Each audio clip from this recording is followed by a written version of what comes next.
Olá pessoal, tudo bom? Retomando a questão dos retificadores monofásicos, agora a gente vai trabalhar a questão dos retificadores monofásicos com filtro.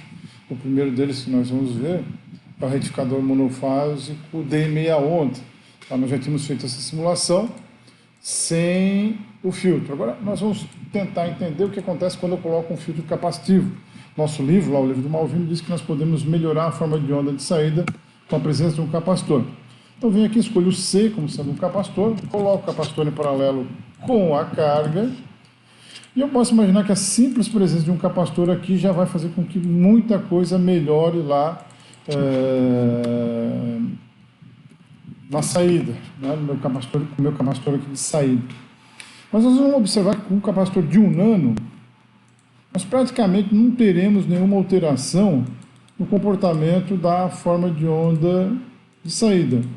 Por que isso acontece? Porque a ideia básica do uso do capacitor de filtro ou capacitor de saída para melhorar a tensão de carga, mantê-la mais constante, com baixo ripple, consiste em armazenar bastante energia nesse capacitor de saída para que, quando a tensão de entrada começar a baixar, começar a ser reduzida, esse capacitor ele mantém a carga alimentada, ou seja, quando a tensão de entrada é maior que a tensão do capacitor, o diodo entra em condução, alimenta a carga e carrega o capacitor. Quando a tensão de entrada começa a diminuir, né, e fica menor que a do capacitor, o diodo deve bloquear.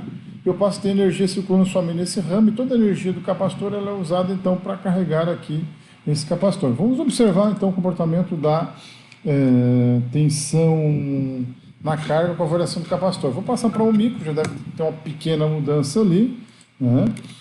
Olha que eu vejo que apareceu uma pequena alteração aqui no formato da forma de onda. Vou passar esse capacitor para 10 micro.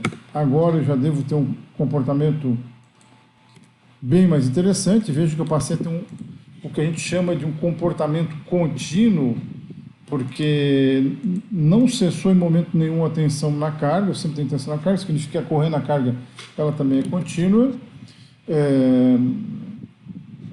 Se eu der uma aumentadinha um pouquinho maior nesse capacitor, vou passar para 100 micro, vou ver que, à medida que eu aumento o capacitor, eu tenho então uma elevação da minha tensão média em função da redução do ripple ou da ondulação de saída.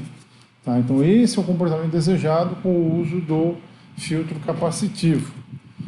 Nós temos algumas implicações, como vocês vão ver no livro, que o uso do filtro capacitivo ele aumenta, por exemplo, na estrutura o valor da tensão reversa sobre o diodo. Sugiro que vocês deem uma olhadinha lá. Se nós dermos uma olhadinha também na corrente que vem da fonte, nós vamos ver uma coisa bem interessante aqui, ó.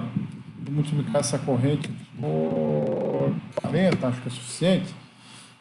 Deixa eu invertê-la para não ficar de cabeça para baixo. Nós vamos ver que a corrente, então, que vem de lá, ela deixa de ser pulsada, ela passa a ser uma corrente, desculpa, ela deixa de ser uma corrente senoidal, ela passa a ser uma corrente pulsada. Por quê? Porque nós só temos corrente vindo da fonte quando a tensão de entrada supera a tensão do capacitor, como está vendo aqui no filtro. Olha o seguinte, o capacitor estava carregado, a tensão sobre ele vem diminuindo. Enquanto isso, a tensão da rede ela estava no valor alto, ela ficou negativa, depois ela volta a subir. Quando ela supera o valor da tensão do capacitor, o diodinho aqui, que estava bloqueado, ele entra em condução. Aí eu vou ter energia vindo da carga de novo através de uma corrente com esse formato aqui meio bicudo, né, com esse pico de corrente. E essa corrente ela persiste até mais ou menos o pico da senoide da tensão de entrada. Quando eu passo pelo pico da tensão de entrada, o que vai acontecer? A tensão de entrada começa a se inverter, ela começa a diminuir, mas o capacitor ele está carregado. Se o capacitor está carregado, instantaneamente essa tensão daqui fica maior do que a de cá. Se a tensão do catodo fica maior do que a do anodo, o diodo bloqueia a partir desse momento, eu não tenho mais corrente vindo lá da fonte. Se o diodo bloqueia, o capacitor começa a alimentar a carga, então a energia vai começar a sair do capacitor e armazenar e alimentar a carga, desculpa. Só para termos uma ideia, vou botar também aqui a forma de onda da corrente no resistor. Nós vamos dar uma olhadinha na corrente do resistor, colocar uma por vez para não ficar muito poluído. Vou botar aqui vezes 40 também. Vou botar um pouquinho maior. Vou botar vezes 200. Deixa eu ver se vai ficar muito grande. Eu tenho aqui a minha corrente no capacitor, desculpa, no resistor, que é uma cópia do formato da tensão do capacitor. Por que isso acontece? Porque o resistor está em paralelo com o capacitor. Então, no resistor, a corrente é sempre o espelho da tensão, sendo R vezes menor, né? E agora, se eu dar uma olhada na corrente do capacitor propriamente dita, vou aumentar aqui também um pouquinho a corrente do capacitor de saída, eu vou ver o seguinte, deixa eu aumentar um pouquinho mais,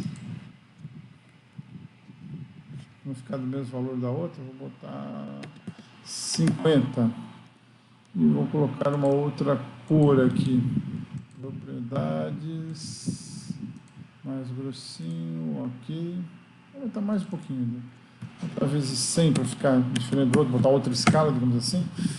Eu vejo o seguinte, eu vou apagar a corrente, depois eu apago a corrente de entrada para não ficar muito poluído, mas veja o seguinte, ó, a corrente do capacitor na hora em que eu tenho entrada de energia, basicamente representa a entrada de energia vindo lá da fonte. Aqui eu tenho a descarga do capacitor. Eu vou apagar a corrente da fonte, daqui, vou apagar a corrente do resistor, vou apagar as tensões também, e a gente vai poder observar a corrente do capacitor. Se nós olharmos aqui de perto, nós vamos ver que durante o intervalo de condução de diodo, tem um pico de corrente, que é a corrente que carrega o capacitor. Esse aqui é o eixo zero, logo em seguida, então, a corrente fica negativa. O que significa uma corrente negativa no capacitor? O capacitor está descarregando para entregar energia para a carga, né? Ele está devolvendo energia para cá. Então, aquele pico de corrente, ele é positivo porque é a corrente vindo para o capacitor. Depois, essa corrente fica negativa porque é a corrente saindo do capacitor para a carga. Por que ela não é uma corrente na forma de um pico quando eu desligo o diodo? Porque aqui eu posso ter uma corrente exponencial, se você lembrar lá de circuitos, né? Nós vamos ter um tau, né? Uma constante de tempo que depende de R vezes C, que demonstra ou que determina a velocidade com que o capacitor se descarrega. Bom, espero que tenha dado para entender qual é a função aí do capacitor como filtro de saída do retificador de meia onda.